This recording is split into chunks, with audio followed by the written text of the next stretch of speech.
As far as we've talked about assessing your wind resources, Okay. now what about Most sizing important your- number to consider is not peak wattage of a turbine, or even what the manufacturer tells you you will see out of a wind turbine. That has a great deal to do with your selection. But the single most important number to look for when you're choosing a wind turbine is swept area, how big a circle it describes. So is that like the in radius? Or? It's radius times 2 times pi. And that's the square area of the circle that the blades sweep out. And one of the interesting things, though, is that a slightly longer blade can hugely increase your swept area. An 11-foot diameter wind turbine has 5.5-foot long blades, but it sweeps twice as much area as an 8-foot wind turbine, which has 4-foot long blades, because it's a square. So a slight increase in blade length can double the swept area, and swept area is almost perfectly proportional to power output, both over time and instantaneously. So an 11-foot turbine should produce roughly twice as much power over time as an 8-foot wind turbine. Buy the largest diameter turbine you're willing to pay for and can afford. However, a larger turbine requires a bigger, stronger tower. It may require heavier infrastructure for moving, raising and lowering the tower. You may need several people to do it. Some people like the redundancy of 2 smaller turbines. If one's broken, the other one will probably still be working, because bigger turbines also break. But because they're bigger and heavier and generally more solid construction, they do tend to be not quite as fragile as your little 4, 6, or 8 footers. They just resist vibration and hammering. So the biggest number to look for is swept area. Real wind turbines begin at about 7 feet diameter. Anything smaller than that is good enough for a sailboat, maybe good enough for a small remote cabin. You're not going to run a major, modern, fully equipped household off of one of those. And so I would say 7 feet is about the minimum you would want for an off-grid house. Anything much over 23 feet requires massive infrastructure. It requires a crane to put it up. It requires huge concrete foundations, probably $70,000 worth of investment. So somewhere between effectively the 7 and 18-foot diameter mark is about where you're probably shooting for off-grid. What's the size of yours? Mine is 8.25 diameter, this Berge XL1. It puts out, it's rated at about 1,000 watts. It puts out as much as 1,400 just before it furls. And we're seeing roughly 200 kilowatt hours a month, or 7 per day is about what it produces. Maybe as much as 8 or 9 in the winter, as little as 4 or 5 in the summer. Okay. So what other decisions do you need to consider when you're putting together a wind turbine system? Warranty, 5 years minimum. Don't even mess with a company that's 1 or 2 years, because your turbine becomes very expensive if you have to start paying for repairs out of pocket.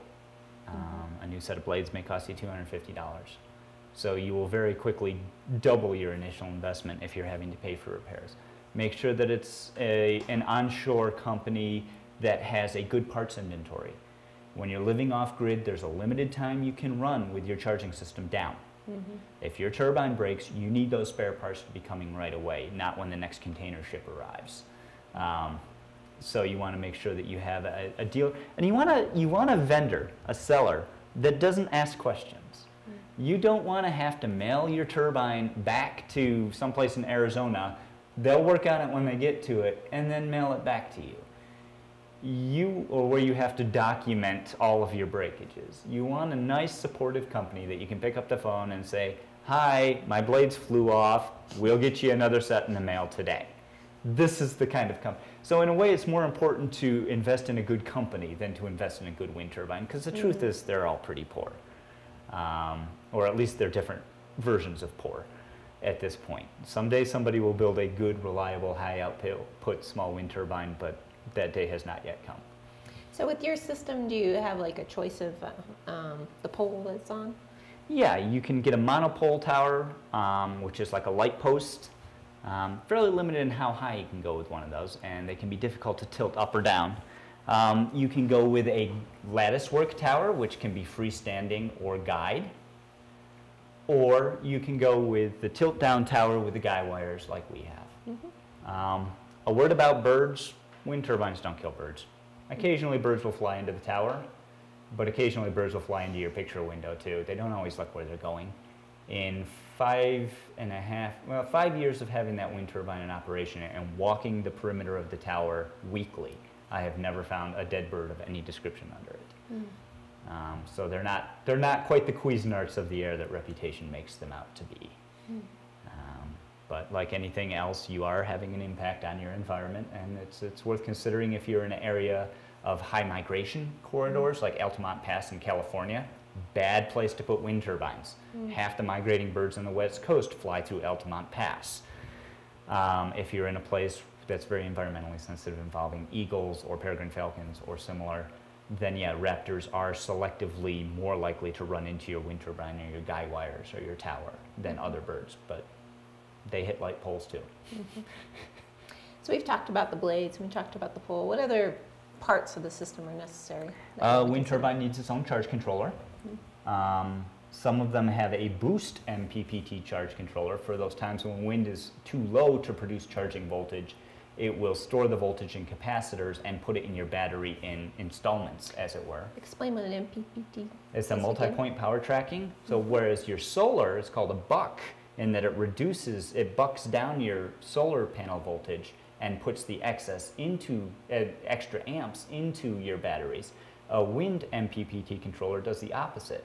When your charging voltage from the turbine is too low, say 21 volts, but your batteries are at 24, then your turbine can't put any power into the batteries because it would be running uphill.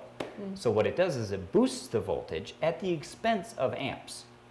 But the theory is you're getting some amps rather than no amps, and some amps are always better than no amps. Okay. So it boosts voltage at the expense of amperage and puts some in your battery. Our Bergie has that. Mm-hmm. So it's in boost mode when the wind is below about 14 miles an hour. And then from 14 to 28, it's producing more than 24 volts, so it will charge your battery. Mm-hmm. A word on system voltages, I guess. Wind turbines and solar systems are available in 12, which is commonly used for RVs or campers or boats, 24, and now 48 volts. The trend in the industry seems to be going towards 48 volts because it's more efficient. It's easier to set up a battery array, and you have to run less thick wire every place, and wire has become terribly expensive, so that's an important consideration. Mm-hmm. You don't want to go above 48 volts because then you're getting into lethal voltages, and with DC power, that's very, very dangerous to be handling DC power above about 60 volts. Mm-hmm.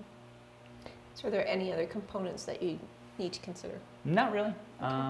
As with the solar panel, the wind turbine has its own individual charge controller, and they all meet together in the happy DC bus and then go into your batteries.